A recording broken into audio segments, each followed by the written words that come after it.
Bonjour à tous, je remercie les organisateurs de m'avoir invité à cette quatrième école clinique de la SFN pour parler des interactions contenu-contenant lors de la conservation des aliments et en particulier des migrations liées aux matériaux au contact des denrées alimentaires ou MCDA.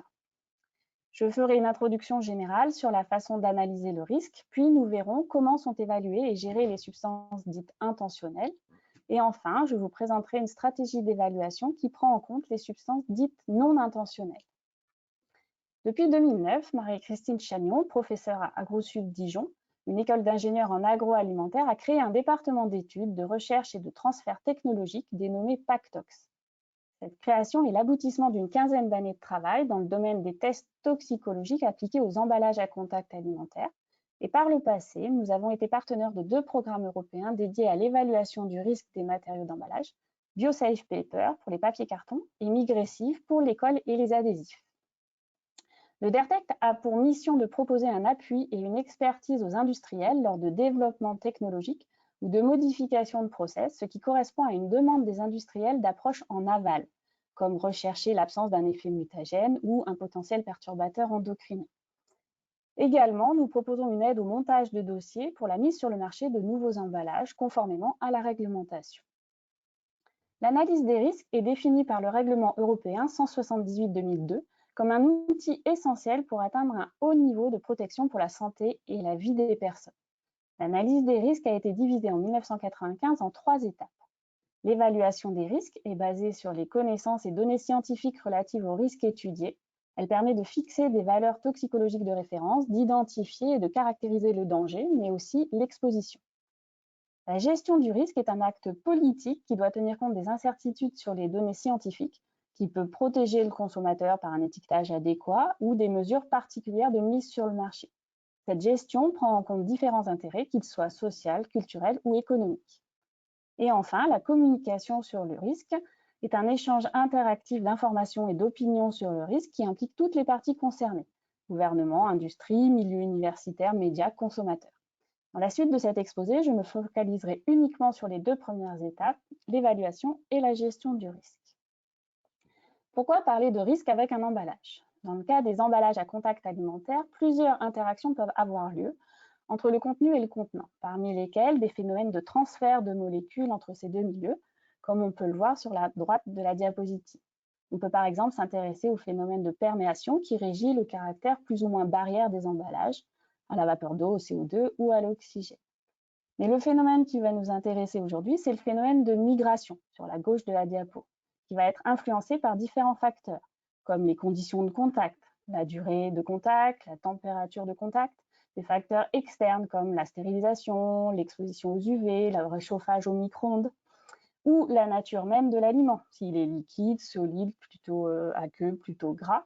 Et enfin, le type de migrant, sa structure, sa nature physico-chimique, un migrant plutôt lipophile ou plutôt hydrophile. Si on prend le cas d'un emballage polymère, de nombreuses substances peuvent migrer, comme des monomères résiduels, des solvants, des additifs ou des impuretés, des produits néoformés ou des produits de réaction et de dégradation. Ainsi, on va pouvoir mesurer 2 types de migration: une migration globale qui prend en compte toutes les substances qui migrent et une migration spécifique qui va s'intéresser à la quantité d'une substance particulière qui va migrer de l'emballage vers l'aliment. Et on va ainsi comparer cette quantité à une limite fixée par la réglementation. Il est nécessaire, avant d'aller plus loin, de faire un petit rappel sur la différence entre le danger et le risque. En effet, ces 2 termes ne sont pas synonymes.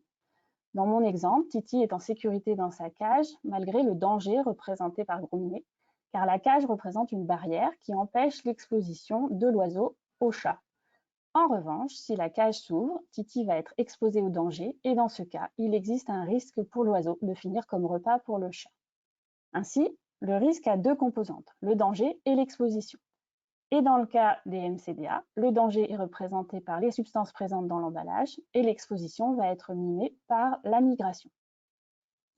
L'étape d'évaluation des risques, donc la première étape de l'analyse des risques, se fait également en 4 étapes. Dans la première, le danger est identifié, en l'occurrence la substance que l'on veut mettre dans l'emballage. Dans la deuxième, on va caractériser ce danger à l'aide d'évaluations toxicologiques et en général de la mise en évidence d'une relation dose-réponse. En parallèle, dans la troisième étape, une évaluation de l'exposition est réalisée. Enfin, à partir de toutes ces données collectées sur le danger et sur l'exposition, le risque va être caractérisé avec fixation d'une valeur toxicologique de référence. Pour les MCDA, les évaluations toxicologiques permettent d'identifier et de caractériser le danger, tandis que les tests de migration participent à l'identification du danger et surtout à l'évaluation de l'exposition. Parmi les substances susceptibles de migrer et de présenter un danger, on va retrouver les substances intentionnelles, ou SI, qui peuvent être de la matière première, comme des monomères, des additifs ou des adjuvants, qui sont souvent de petite taille et qui sont non liés à la maille du polymère et qui vont pouvoir migrer facilement. Et puis, on va retrouver également des substances non intentionnelles, SNI, qui peuvent être des isomères connus ou inconnus, des oligomères, des impuretés, des produits de dégradation de ces ingrédients ou des contaminants possibles du process de fabrication, comme dans le cas des matériaux recyclés ou des produits irradiés. Mais aussi, ça peut être des contaminants de source indirecte, comme les encres, les coatings, les adhésifs ou les emballages secondaires. Dans un premier temps, nous allons d'abord voir comment sont évaluées les substances intentionnelles. Dans le cas des matériaux plastiques, cette évaluation se fait avant la mise sur le marché, avec une approche classique basée sur la réalisation de tests toxicologiques. Ces tests sont réalisés in vitro ou in vivo en suivant les lignes directrices de l'OCDE, qui sont un ensemble de méthodes agréées, validées internationalement par les gouvernements, industriels, laboratoires, pour évaluer la sécurité des produits chimiques. Et ces tests sont également réalisés en suivant des bonnes pratiques de laboratoire, qui est un système de garantie de qualité portant sur le mode d'organisation des études de sécurité et surtout sur les conditions dans lesquelles ces études sont planifiées, réalisées, contrôlées, enregistrées, archivées et diffusées, de façon à avoir une totale confiance dans les résultats de ces tests. Dans le cadre des MCDA, l'ampleur du dossier toxicologique à fournir dépend du niveau de migration. Ainsi, en 2005, l'EFSA a proposé l'approche par étapes ci-dessous. Pour une substance migrant faiblement, à moins de 0,05 mg par kilo, le dossier requis portera uniquement sur le caractère mutagène de la substance, qui va être mis en évidence à l'aide de 2 tests in vitro, l'un sur bactéries, qui va permettre de mettre en évidence des mutations au niveau de l'ADN, et l'autre sur des cellules de mammifères, qui va regarder les atteintes au niveau des chromosomes. En effet, dans 75% des cas, une substance retrouvée mutagène sera également cancérigène in vivo. Donc, c'est le premier aspect à contrôler, et ce, quel que soit le niveau de migration. Si la migration est comprise entre 0,05 et 5 mg par kilo, il faudra rajouter une étude chez l'animal à moyen terme sur 90 jours par voie orale chez 2 espèces. Et enfin, utiliser des données démontrant l'absence de potentiel d'accumulation chez l'homme. Pour une migration comprise entre 5 et 60 mg par kilo, il faudra rajouter des études in vivo sur la reproduction, le développement, la toxicité à long terme et la cancérogénie. Enfin, au-dessus de 60 mg par kilo, un emballage n'est plus apte au contact alimentaire. Grâce à ces études in vivo, à moyen et ou à long terme, on va pouvoir déterminer une valeur toxicologique de référence pour la substance sous la forme d'une DJA ou d'une DJT. DJA pour dose journalière admissible, DJT pour dose journalière tolérable. La DJA étant plutôt réservée aux additifs intentionnels et la DJT aux contaminants. Il s'agit donc de la quantité qu'un individu peut ingérer tous les jours de sa vie sans courir de risque pour sa santé, sur la base des connaissances scientifiques actuelles. Il ne faut pas oublier la fin de cette phrase car les DJA sont réévalués scientifiquement régulièrement. Pour calculer cette DJA ou cette DJT, qui s'exprime en milligrammes par kilo de poids corporel par jour, on va prendre soit la dose sans effet déterminée in vivo, qui est la dose testée la plus forte, qui n'entraîne pas d'effet toxique, soit ce qu'on appelle la BMDL pour benchmark dose ou dose seuil, qui est la dose qui induit 10% d'effet. L'avantage de la BMDL étant qu'elle est déterminée à partir de l'ensemble de la courbe dose-réponse et peut ne pas être une dose testée dans l'étude, contrairement à la dose sans effet.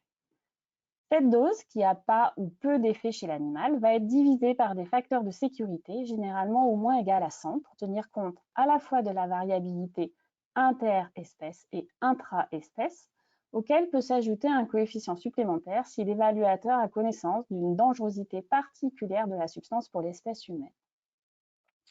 Ainsi, on peut ensuite fixer une limite de migration spécifique à cette substance en multipliant la DJT par 60 pour se ramener à un individu de 60 kg et divisé par 1 kg, puisque en Europe, on considère qu'un individu consomme 1 kg d'aliments emballés par jour. Ces postulats européens, donc un individu de 60 kg qui mange 1 kg d'aliments emballés par jour, sont en train d'être réétudiés par l'EFSA pour se rapprocher de situations plus réalistes. En prenant un exemple simple sur une substance autorisée, qui est le DEHA, ou adipate de bis-2-éthylhexyle, qui est un plastifiant utilisé dans les films en PVC et qui a tendance à migrer très facilement au contact des aliments gras, comme par exemple le beurre de votre sandwich quand vous mettez votre sandwich dans un film d'emballage. La LMS va être fixée de la façon suivante. On va déterminer une dose sans effet chez l'animal, en l'occurrence 28 mg par kilo de poids corporel par jour pour une étude de toxicité fétale chez le rat.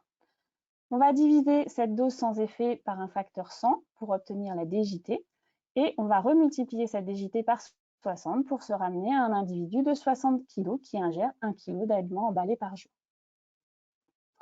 Une fois l'évaluation faite, les MCDA sont gérés au niveau européen grâce à une réglementation partiellement harmonisée. Un règlement cadre instaure le principe d'inertie des matériaux vis-à-vis des aliments et est accompagné d'un guide sur les bonnes pratiques de fabrication. Des textes spécifiques s'appliquent à certains matériaux, dont les matériaux plastiques en jaune au milieu, pour lesquels il existe une liste positive de substances qui peuvent être utilisées pour la fabrication des emballages et qui ont été évaluées préalablement à leur inscription à la liste. Cependant, on peut aussi noter qu'il existe un certain nombre de catégories de matériaux qui, pour le moment, n'ont que des réglementations nationales qui varient d'un pays à l'autre. Si on s'intéresse maintenant au cas des substances non intentionnelles, la difficulté provient du fait que le plus souvent, on ne les connaît pas. Donc, il existe différentes catégories de substances non intentionnelles. Cela peut être des contaminants de matières premières ou des contaminants liés au process de fabrication. Ces SAD sont souvent connus et prévisibles, et certains ont même des limites réglementaires, comme le cas des amines aromatiques primaires, qui ne doivent pas être détectables. D'autres sont réglementés avec leur substance d'origine, par exemple le benzoapyrène avec le noir de carbone. D'autres, par contre, peuvent être des contaminants provenant de sources indirectes, liées au transport ou au stockage, et dans ce cas-là, ces SNI sont totalement imprévisibles et difficilement identifiables. On peut noter quand même que seules les substances dont le poids moléculaire est inférieur à 1000 Dalton seront prises en considération au niveau de l'évaluation, car au-delà, on considère qu'elles ne sont pas absorbées par le tractus gastro-intestinal. Et ces substances, donc ces fameuses SNI, présentes de façon involontaire, doivent être évaluées selon le principe scientifique international de l'évaluation des risques, comme pour les substances de départ. Cela est bien rappelé dans le règlement européen sur les plastiques, mais aussi dans l'opinion scientifique de l'EFSA, publiée en janvier 2016, qui fait le point sur l'évaluation des risques des MCDA. Devant la difficulté à évaluer ces substances individuellement, une stratégie d'évaluation des emballages finis a été développée. Elle peut aussi bien s'appliquer pour rechercher des effets génotoxiques que des substances perturbateurs endocriniens. À partir d'un emballage fini, on va réaliser une extraction pour récupérer toutes les substances potentiellement capables de migrer et on réalise des techniques analytiques non ciblées en chromatographie. À partir de la forêt de pics obtenue, on va pouvoir identifier à l'aide des bases de données, d'une part, les substances intentionnelles qui sont réglementées, et d'autre part, on va pouvoir identifier des substances non intentionnelles. Et du fait de la connaissance de la structure de ces substances-là, on va pouvoir utiliser des outils in silico, comme des logiciels, qui vont nous permettre de prédire la toxicité potentielle de cette substance, ou alors on pourra la tester directement dans des tests toxicologiques classiques, comme ceux appliqués aux substances de départ, et on va pouvoir faire une évaluation des risques. Le problème reste pour tous les pics non identifiés. Et donc, dans ce cas, on va reprendre l'extrait et le tester à l'aide de biotests, toujours les mêmes que ceux utilisés pour déterminer le danger des substances pures, mais du coup, on va déterminer la toxicité d'un mélange avec toutes les interactions possibles entre les substances présentes dans ce mélange. Si une réponse positive est obtenue, on peut fractionner les extraits pour essayer d'identifier la fraction responsable de l'effet positif et éventuellement aller jusqu'à identifier la substance elle-même et retomber à ce moment-là sur une approche classique. Néanmoins, des fois, c'est le mélange lui-même qui engendre une réponse positive par un effet dit cocktail. Si une réponse négative est obtenue, on considère alors qu'il n'y a pas de danger avec cet extrait. Cette approche peut également s'appliquer à d'autres domaines dans lesquels il y a cette problématique des mélanges et des substances inconnues, comme dans le cas des emballages de cosmétiques, les polluants environnementaux, les dispositifs médicaux et les matériaux recyclés. En conclusion, on peut retenir que les substances intentionnelles de départ sont évaluées individuellement avant autorisation, en particulier pour les matériaux plastiques, qu'il existe une réglementation partiellement harmonisée au niveau européen avec des textes nationaux complémentaires, et que la stratégie d'évaluation du danger de l'emballage fini combine 3 aspects: l'utilisation de techniques de chimie analytique, des analyses in silico et des biotests qui permettent de prendre en compte l'effet mélange, comme cela est recommandé par la Commission européenne. Je vous remercie de votre attention et je suis à votre disposition pour d'éventuelles questions lors de la table ronde. Merci.